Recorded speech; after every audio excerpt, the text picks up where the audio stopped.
नमस्कार बच्चों, एमए उत्तरार्ध पंचम प्रश्न पत्र की इस कक्षा में आपका स्वागत है। हम पंचम प्रश्न पत्र में साहित्यिक निबंध के अंतर्गत लोकनायक तुलसी पर निबंध के बारे में चर्चा कर रहे थे। लोकनायक तुलसी जो हैं उनके बारे में हमारी चर्चा का जो मुख्य बिंदु था वो यही था कि हम किस आधार पर कह सकते हैं कि तुलसी एक लोकनायक के रूप में उभर करके आए हैं। तो यही बताने के लिए हमने उनकी जो वर्ण व्यवस्था है उसके बारे में बताया था कि वर्ण व्यवस्था के बारे में उनके क्या विचार थे। आज हम उनके नारी के प्रति जो विचार थे उसके बारे में चर्चा करेंगे। तुलसीदास का ये मानना था कि क्योंकि वो मर्यादावादी थे इसलिए वो कहीं यह मानते थे कि स्त्रियों के लिए पुरुषों के अधीन रह करके और गृहस्थी के कार्य करना ही श्रेयस्कर है। उन्होंने लिखा भी है, जिमी स्वतंत्र होई बिगड़ही नारी, यानी यदि नारी स्वतंत्र हो जाती है तो वह बिगड़ जाती है। कहने का मतलब ये है कि वो ऐसा नहीं है कि वो स्त्रियों की स्वतंत्रता के पक्षधर नहीं थे, लेकिन ऐसी स्त्रियां जो स्वतंत्र होने पर बिगड़ जाती हैं या जो अनुशासित नहीं हैं उनके लिए तुलसीदास ने यह कहा है। नहीं तो वे भक्ति में स्त्रियों को समान अधिकारी क्यों मानते, अर्थात भक्ति करने के लिए उन्होंने स्त्रियों को भी समान अधिकार दिया है। वो केवल कामिनी स्त्री की, प्रमदा स्त्री की ही निंदा करते थे, संपूर्ण स्त्री जाति की उन्होंने कभी भी निंदा नहीं की। और जहाँ तक बुरे काम करने वाले मनुष्य हैं उनकी भी उन्होंने स्त्रियों की भांति ही निंदा की है। यदि ऐसा नहीं होता तो तुलसी कई स्थानों पर स्त्रियों की पीड़ा को समझते हुए हमें दिखाई नहीं देते। तो तुलसी ने जो भी कुछ कहा है उसमें आलोचक उसमें जो अर्थ निहित है उसकी ओर ध्यान नहीं रखने के कारण उनके ऊपर आरोप लगाते हैं। कई बार तुलसी को यह कहा जाता है कि उनकी उक्तियाँ परस्पर विरोधी हैं। जैसे उन्होंने एक जगह लिखा है कि सट सुधरहीं सतसंगति पाई, और वहीं दूसरे स्थान पर वे लिखते हैं कि नीच निचाई नहीं तजे जो पावे सत्संग। पहली उक्ति में वो सत्संग की महिमा बताते हैं और कहते हैं कि यदि दुष्ट भी है तो वह सत्संगति पाकर के सुधर जाता है, लेकिन दूसरी पंक्ति में वे बताते हैं कि नीच इतना ज़्यादा पतित होता है कि वो सत्संग यदि उसे मिल जाए तो भी वह अपनी नीचता नहीं छोड़ता। ये दोनों उक्तियां हैं, देखने में एक बार को ऐसा लग सकता है कि ये परस्पर विरोधी हैं, लेकिन इनको इनमें निहित अर्थ के रूप में ही हमें लेना चाहिए। आचार्य रामचंद्र शुक्ल कहते हैं कि तुलसी की उक्तियों का ठीक मूल्यांकन करते हुए हम तुलसी को सच्चा लोकनीतिज्ञ, व्यवहार धर्मवादी, लोकनायक तथा मर्यादावादी कह सकते हैं। तुलसीदास जी आर्य संस्कृति के भी बहुत भक्त थे। मनुष्य का ऐसा कोई भी संबंध नहीं है जिसका कि आदर्श तुलसी ने स्थापित नहीं किया हो। व्यक्ति, परिवार, समाज, राज्य, राष्ट्र, तुलसी ने सबका सामंजस्य हिंदू संस्कृति के अनुरूप किया। हिंदू सभ्यता की, हिंदू संस्कृति की जो मुख्य भावना है वह बलिदान की भावना है। उस बलिदान की भावना के अंतर्गत ही यह माना जाता है कि यदि परिवार के ऊपर कोई आँच आए तो उसके लिए व्यक्ति को अपना उत्सर्ग कर देना चाहिए। समाज पर यदि कोई आँच आए तो परिवार को अपना उत्सर्ग कर देना चाहिए, और यदि राज्य के ऊपर, राष्ट्र के ऊपर कोई आँच आए तो समाज को अपना उत्सर्ग कर देना चाहिए। यही मनुष्य का धर्म है।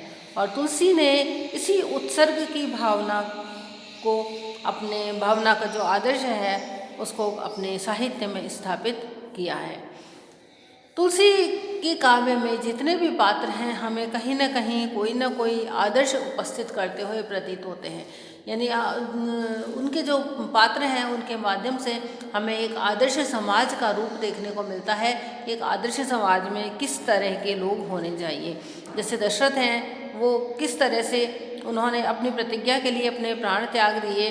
रघुकुल रीत सदाचरी आई, प्राण जाए पर वचन न जाई कह करके उन्होंने राम के विरोध में प्राण त्याग दिए, लेकिन अपनी प्रतिज्ञा से पर अडिग रहे।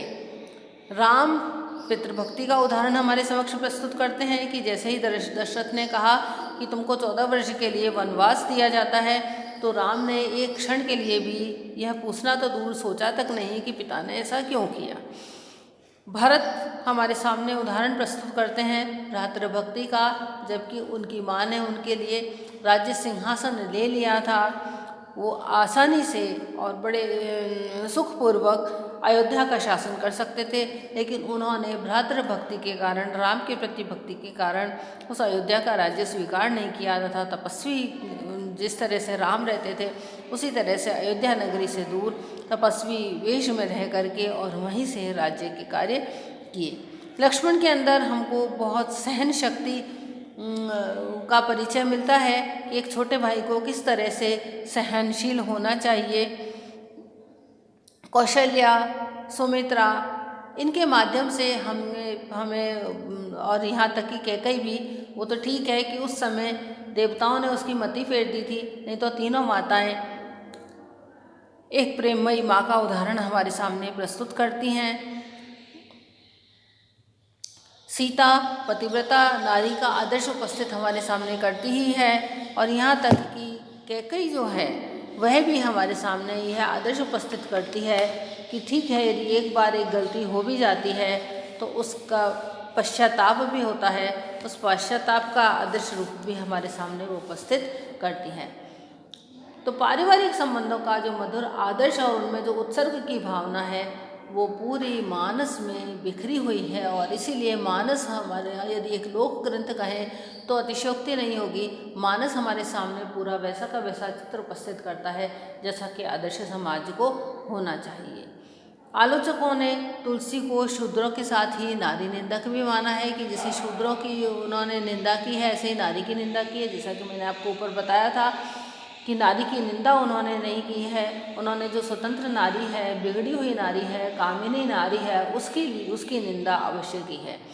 वास्तव में जो ऐसे निम्न कर्म हैं, जो नीच कर्म हैं, उनके लिए तो उन्होंने पुरुषों की भी निंदा की है, और जो अच्छी बातें हैं उसके लिए उन्होंने स्त्रियों की भी स्तुति की है। वे स्वयं लिखते हैं कि हम तो चाखा प्रेम रस पत्नी के उपदेश, यानी पत्नी ने मुझे प्रताड़ित किया, प्रताड़ना दी, और पत्नी के कारण ही मैंने प्रेम का रस चखा है। ईश्वर से प्रेम क्या होता है यह मुझे पत्नी के माध्यम से ही पता चला है। इसी तरह से मीरा ने भी जब पूछा था कि मेरे जितने भी प्रियजन हैं, सगे संबंधी हैं, वो मुझे भक्ति नहीं करने देते हैं, तो उसके उत्तर में तुलसीदास ने यही लिख करके भेजा था कि जाके प्रिय न राम वैदेही तजे ताहि कोटि वैदि सम जदपि परम सनेही। अर्थात जिसको राम और सीता प्रिय नहीं है, उनको करोड़ों वैरी के समान जान करके उनका त्याग कर देना चाहिए।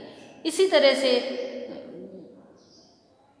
रावण की पत्नी मंदोदरी के बारे में जब वो बताते हैं तो भी वो उन राक्षसियों को भी, मंदोदरी जैसी जो राक्षसियाँ हैं उनको भी तुलसी ने धर्मपरायण दिखाया है। वो अपने पति को सन्मार्ग पर लाने का प्रयत्न करती हैं, उनको अच्छा उपदेश देती हैं, उनको सही राह दिखाती हैं, लेकिन फिर भी रावण नहीं आता। तो इसमें मंदोदरी को दिखाया गया है कि किस तरह वह सती स्त्री है, पति परायणा है, लेकिन अपने पति को सही राह भी वह दिखाती है, और इसके लिए उन्होंने मंदोदरी की प्रशंसा की है। तो जो मंदोदरी तक की प्रशंसा करते हैं वो तुलसी नारी निंदक है, कैसे हो सकते हैं?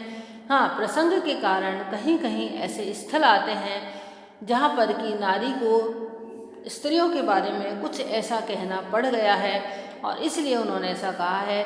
तो आलोचकों का यह जो दोष है, यह निरर्थक दोष है कि स्त्रियों के बारे में उनके विचार अच्छे नहीं थे, या स्त्रियों को वो हेय समझते थे, ऐसा बिल्कुल भी नहीं है। यदि स्त्रियों पर किसी भी प्रकार का अत्याचार ही तुलसी सहन नहीं कर सकते थे तो तुलसी नारी निंदक कैसे हो सकते हैं? यहाँ तक कि सीता त्याग के प्रसंग को भी मानस में इसीलिए नहीं बताया गया है क्योंकि वे स्त्री पर किसी भी प्रकार का अत्याचार सहन ही नहीं कर सकते थे, और अपने प्रभु को वो इस तरह का कार्य करते हुए भी नहीं दिखा सकते थे कि उन्होंने सीता को त्याग दिया। तो तुलसीदास नारी निंदक किस प्रकार हो सकते हैं। अर्थात उनके ऊपर यह आरोप लगाना बिल्कुल निराधार है कि तुलसी शूद्रों के और नारी के निंदक थे। धन्यवाद।